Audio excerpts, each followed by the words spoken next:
Welcome back, boys and girls. And today I want to share a great story why you need a good hunting buddy who encourages each other and trusts each other and get the job done. On November 19th, it was the first day of the rifle season, and since I was teaching a hunting 101 class that day, I was getting ready for it and I couldn't hunt. So it was Doug and Daniel who went out hunting together as a hunting buddy. But we always have a group chat where everybody's involved, including myself who's not hunting, just in case they need a good advice, and by doing so, I'll be able to help them. Now just to let you know, Doug is my colleague and I also taught him how to hunt about 13 or 14 years ago, and we've been hunting buddies since, and he's been doing great.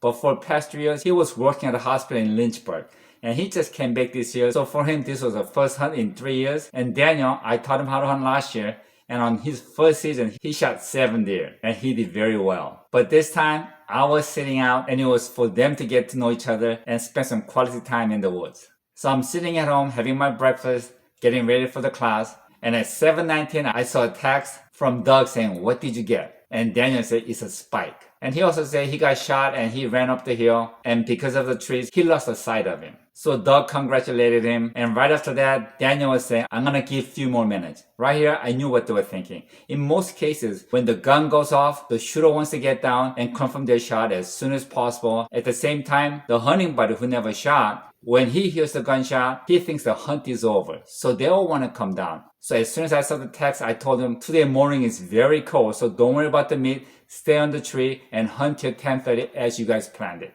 But I expected Doug was a little discouraged, thinking Daniel shot a deer and hunt is over. So he texted and said, let's hunt till 9:30, and they both agreed to it. And at 7:33, I saw a text from Daniel saying, what did you get? And Doug said it was a doe. So it was only about 12-13 minutes after the first shot, the deers are still moving. In many cases, I've seen a lot of deer where they're still moving after the gunshot. But if you climb down the tree and start walking around, deer's not gonna move. They're just gonna stay put and stay quiet. Then the hunt is over. So we all congratulate each other, and Daniel was saying, let's call it a day, and I agree, you guys have a lot of work to do. But this time, Doug wanted to stay till 8 o'clock, hoping to see the 8-point buck that Daniel saw while driving in this morning. So they hunted till 8 o'clock. So at 8:04, I told the guys to work together, especially field dressing. It would make things a lot easier, and I told them, congrats again, great job. But at 8:44, Doug actually called me and said, I found my doe,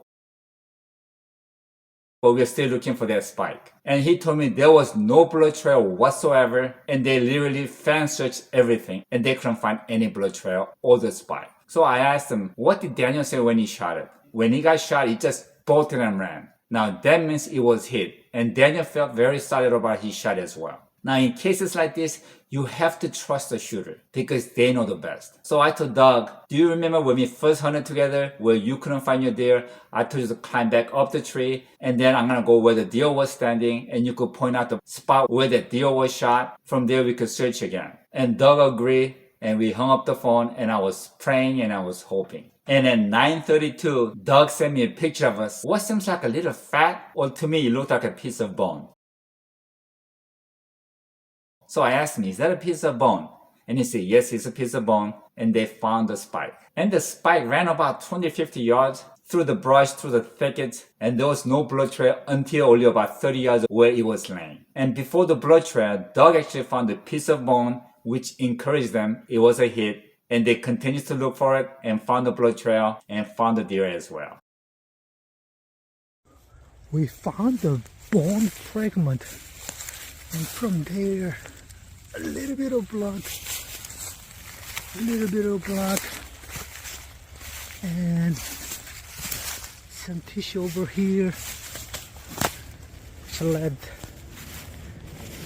Daniel's deer right there. Hey Daniel, congratulations.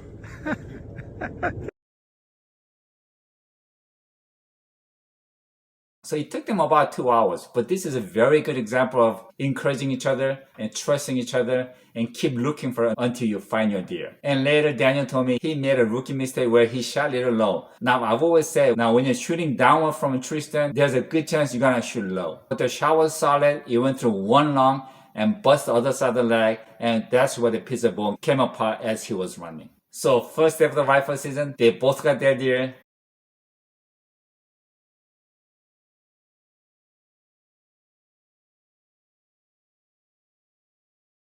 and they're gonna enjoy the venison. Okay, here's the 8-point buck that I just shot with my muzzleloader. Before this 10-point buck that was shot by my daughter was the biggest buck in our family. But you can see how wide this one is. And this time, I did something a little different. I actually cut the nose a bit longer so it shows the shape of a deer. I want you guys to tell me whether this is better or no nose is better. Alright, thanks much. See ya.